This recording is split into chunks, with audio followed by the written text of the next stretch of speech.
Let me show you how easy it is to group or ungroup layers in Adobe Express.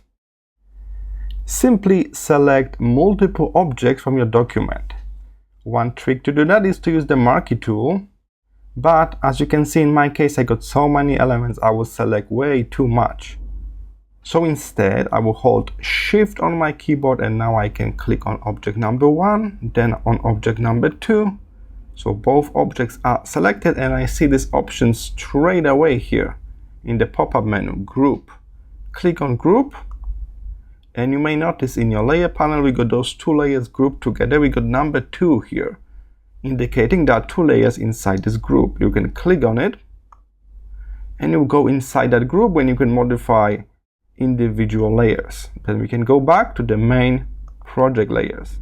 In the similar manner, if there's an existing group like this backdrop that got two layers, we can click on it and you can see ungroup in the pop-up menu. You can also see it here on the left. So you can click the ungroup and those layers will be separated. Now we can see them in the layer panel on the right separately.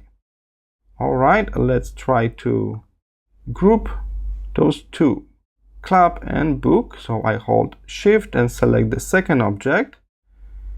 And let's pay attention which object is selected. Unfortunately, I select this book by mistake. So that's not what we need. So in this case, it would be wiser to start with the object that is kind of below, like this book. And then I select that from the layer panel here because I cannot click on it because I'm clicking on the book that is above it.